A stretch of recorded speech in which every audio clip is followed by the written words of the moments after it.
അങ്ങനെ ആരുടെയെങ്കിലും കൂടെ ജീവിച്ച് എന്റെ ആയുസ് കളയുന്ന എന്തിനാ? കാർത്തിക്കിനെ എനിക്കിഷ്ടം. പക്ഷേ ആനന്ദിനെ മറക്കാൻ കഴിയാത്തതാ എന്റെ പ്രശ്നം. ഓക്കെ, അങ്ങനെയാണെങ്കിൽ ഏറ്റവും നല്ലൊരു സൊല്യൂഷൻ ഞാൻ പറയാം. കഴിഞ്ഞതൊക്കെ അങ്ങ് മറക്കുക. ഞാൻ അറിഞ്ഞിടത്തോളം ആനന്ദ് ഒരു ജെന്റിൽമാനാ. മടങ്ങിപ്പോവാന്നതേ ഉള്ളൂ അഭിക്ക്. അതും ശരിയാവില്ല. പഴയതുപോലെ മനസ്സ് തുറന്ന ആനന്ദിനെ സ്നേഹിക്കാൻ എനിക്ക് കഴിയില്ല. ഇതൊരു തരം എസ്കേപ്പിസമാണ് അഭി. ഇത് ശരിയാവില്ല. അഭി ഒരു തീരുമാനം എടുത്തേ പറ്റൂ. തമ്പി സാറിന് വേണ്ടിയിട്ടല്ല, അഭിക്ക് വേണ്ടി. അഭി പറഞ്ഞതുപോലെ ഈ ലോകത്ത് അഭി ഒറ്റപ്പെട്ടു പോകാതിരിക്കാൻ.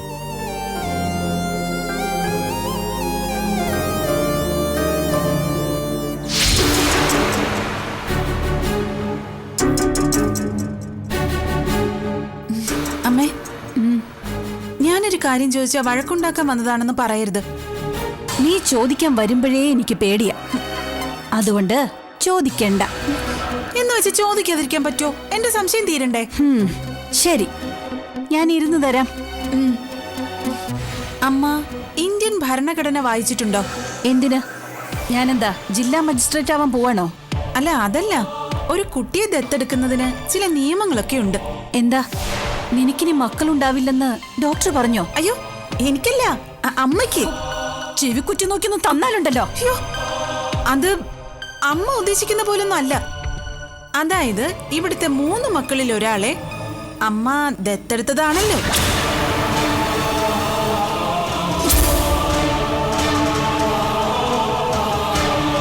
അതുകൊണ്ട് അല്ല, അത് നിയമപരമായിട്ടല്ലെങ്കിൽ സ്വത്തിന് ആ ആൾക്ക് അവകാശമില്ലല്ലോ.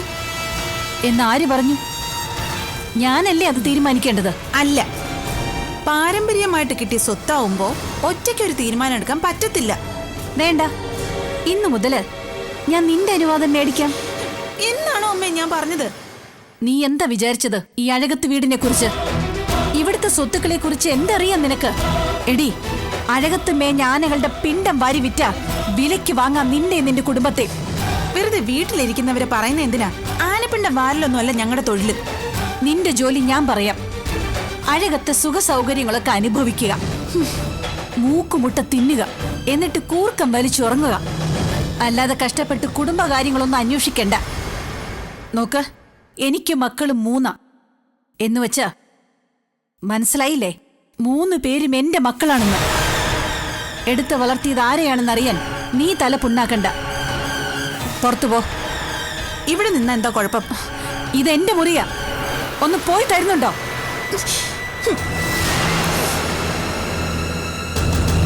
ഒരിറ്റ സ്നേഹം ചോദിച്ചു പോവാ ഞാൻ. സിനിമയിലെ സീരിയലിലും പോലും ഞാൻ കണ്ടിട്ടില്ല ഇത്രയും ക്രൂരയായ ഒരു അമ്മായിയമ്മേ. എത്രയൊക്കെ ആയാലും മരുമക്കളുടെ മനസ്സ് കാണാനുള്ള സെൻസ് ഉണ്ടാവണം, സെൻസിബിലിറ്റി ഉണ്ടാവണം, സെൻസിറ്റിവിറ്റി ഉണ്ടാവണം. അയ്യേ,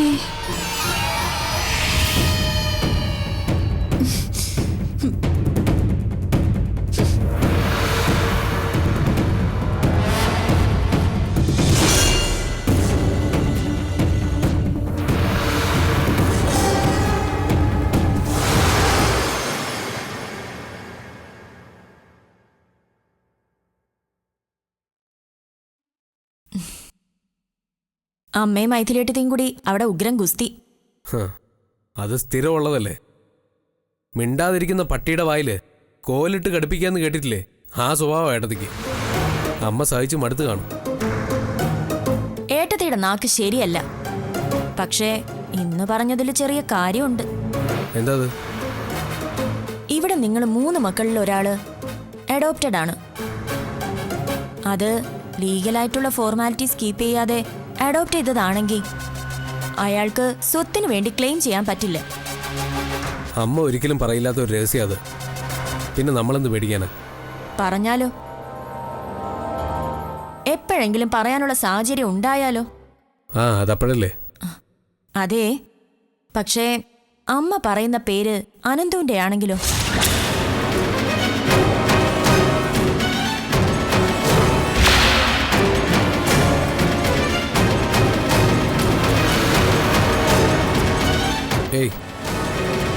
അങ്ങനെയൊന്നും ആയിരിക്കില്ല.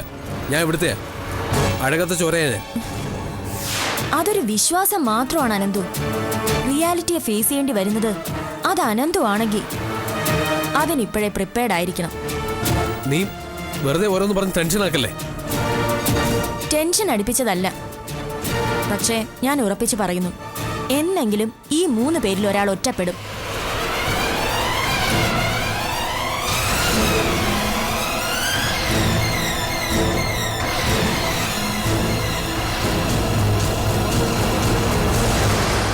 ബാക്കിയുള്ളവർ അയാളെ പടിയടച്ച് പിണ്ടം വയ്ക്കും. അത് അനന്തുവാകാതിരിക്കാൻ പ്രാർത്ഥിക്കുക.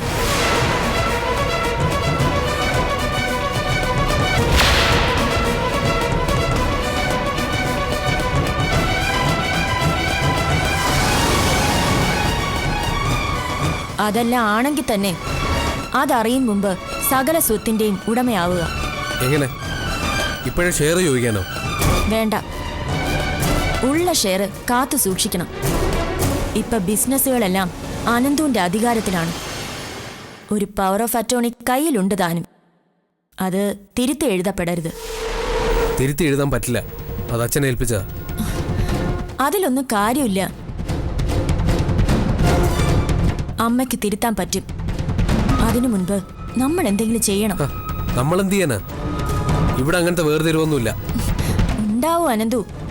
ഇപ്പൊ തന്നെ നിങ്ങൾ തമ്മിൽ അത്ര രസത്തിലല്ല. വല്യേട്ടനും ആനന്ദേട്ടനും അവകാശം പറയും മുമ്പ് കമ്പനിയുടെ ഓഹരികളെല്ലാം നമുക്ക് വേണ്ടപ്പെട്ടവർക്ക് കൈമാറ്റം ചെയ്തിരിക്കണം. പിന്നെ ഇതൊക്കെ മറ്റാർക്കെങ്കിലും ഏറ്റെടുക്കണമെങ്കിൽ ഓഹരി ഉടമകളെ ഒഴിപ്പിക്കാൻ തന്നെ കോടികൾ വേണ്ടിവരും. പ്രത്യേകിച്ച് അവർ അനന്തുവിന്റെ വിശ്വസ്തരായിരിക്കുമ്പോൾ.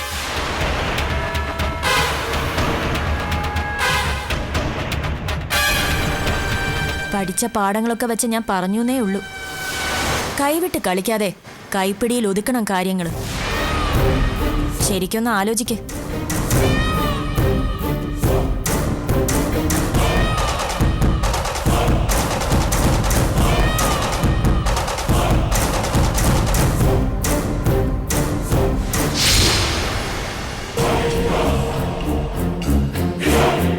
ഈശ്വര, അരവിന്ദേട്ടൻ എങ്ങാനും അനാഥനാണെങ്കിൽ എന്റെ ജീവിതം പോവും. എന്താടി? അരവിന്ദേട്ടന്റെ അച്ഛൻ ആരാണെന്ന് വല്ല നിശ്ചയമുണ്ടോ? അല്ല, അമ്മയോട് ചോദിച്ചിട്ട് അമ്മ കൃത്യമായിട്ട് ഉത്തരവൊന്നും പറയുന്നില്ല. മൈഥിലി, മിണ്ടാതിരുന്നില്ലെങ്കിൽ നിന്റെ നാവ് ഞാൻ ചെത്തിയെടുക്കും. അരവിന്ദേട്ടൻ, ഞാൻ കാര്യം പറഞ്ഞതാ. അരവിന്ദേട്ടൻ ഈ വീട്ടിലെയാണെന്ന് വല്ല നിശ്ചയമുണ്ടോ? അല്ല, എനിക്ക് അറിയാൻ മേലാത്തോണ്ട് ചോദിക്കാം. നിന്റെ തലയ്ക്ക് വല്ല അസുഖമുണ്ടോ? അരവിന്ദേട്ടാ, നിങ്ങൾ 3 പേരിൽ ഒരാള് തന്തയും തള്ളയില്ലാത്ത അനാഥനാ. അത് അരവിന്ദേട്ടനാണെങ്കിലോ?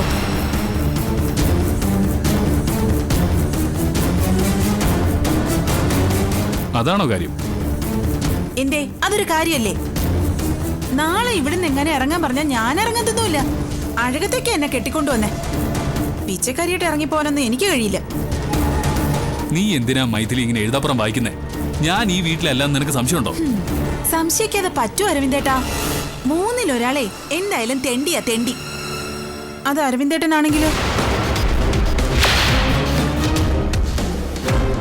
മൈഥിലി, എന്റെ വായിന്നേ നീ വല്ലതും കേൾക്കും.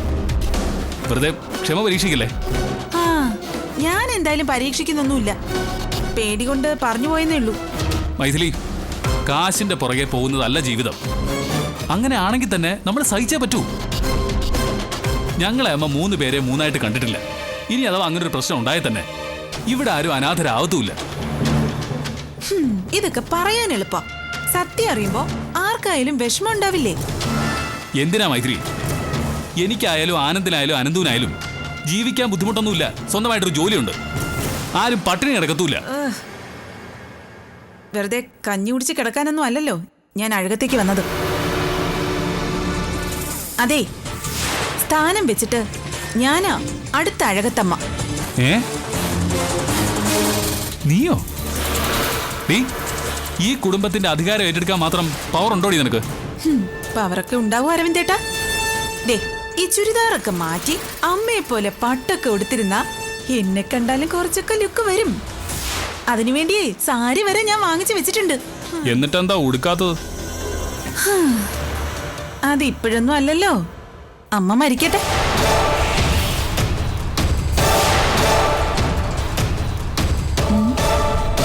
ദേ, അല്ല അതിനിപ്പോ എന്തായാലും കുറച്ച് കാലതാമസം എടുക്കില്ലേ? ഞാൻ വെയിറ്റ് ചെയ്തോളാം.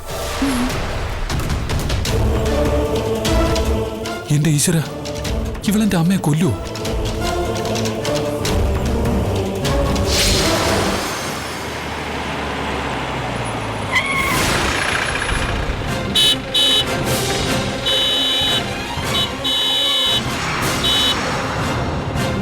ആരാടാ?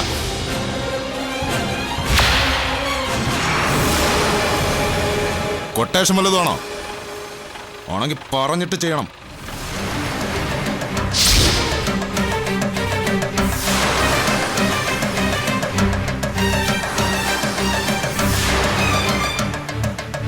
നീ നീ അപ്പൂൻ്റെ അനിയനല്ലേ പാച്ചു? ആ, നിന്നെ ഒന്ന് കാണാൻ വന്നതാ. ആഹാ, നീ ജയിലിൽ നിന്ന് ഇറങ്ങിയതൊക്കെ ഞാൻ അറിഞ്ഞു. എന്താ എന്നെ കണ്ടിട്ടൊരു കോള്? എന്റെ ഏട്ടനെ തല്ലിയവനെ ഒന്ന് കാണാൻ വന്നതാ. ഡാ, അത് പറ്റിപ്പോയതാടാ, മനഃപൂർവ്വം അല്ല. നീ ഇപ്പൊ പോ. അങ്ങനങ്ങ് പോയാലോ? വേണ്ട. ഏ, ഞാൻ എല്ലാത്തിനും സുല്ലിട്ട് നിൽക്കുക. വെറുതെ നിന്ന് ചൊറിഞ്ഞ് എന്നെ ദേഷ്യം പിടിപ്പിക്കരുത്. ചൊറിഞ്ഞാ നീ എന്ത് ചെയ്യൂടാ? പറഞ്ഞില്ലടോ നിന്റെ അടുക്കൽ.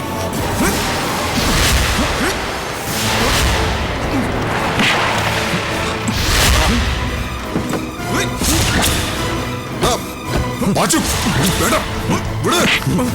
മാറി നിൽക്കടാ. ഏട്ടാ, ഇവരോട് മാറിയിരിക്കാനല്ലേ പറഞ്ഞത്? രാഘവ, നിന്നെ വെറുതെ വിട്ടതല്ല. ഈ ചെറുക്കൻ ഇപ്പൊ ജയിലിൽ നിന്ന് ഇറങ്ങിയിട്ടേ ഉള്ളൂ. പെട്ടെന്ന് അങ്ങോട്ട് തന്നെ വിടണ്ടെന്ന് വിചാരിച്ചിട്ടാ.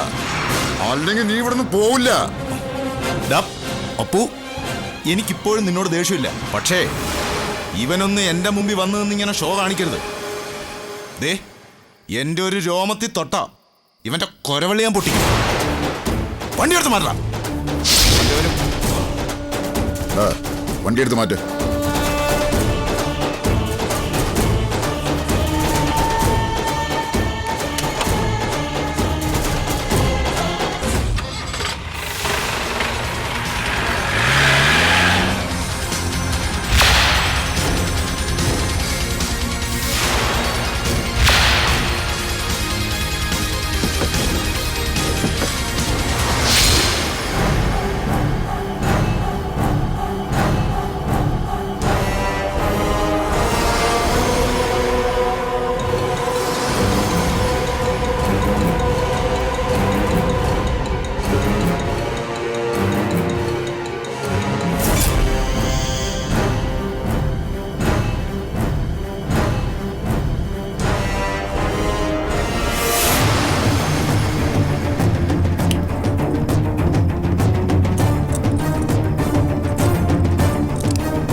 അമ്മേ അമ്മേ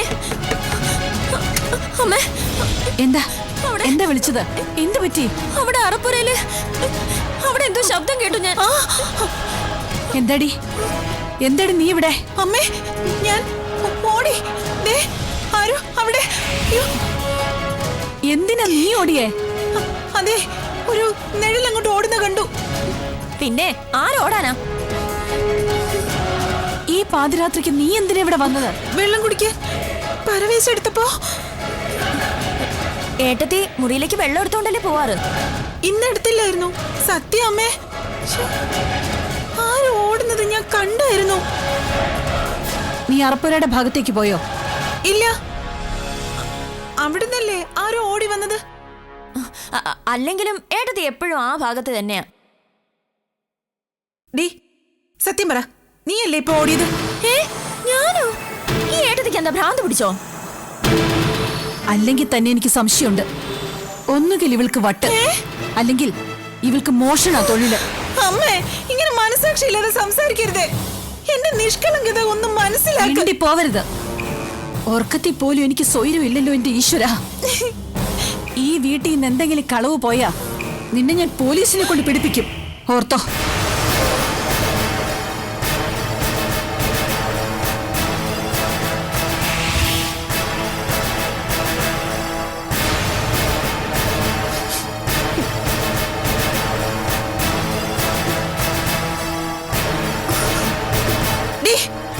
എവിടെ?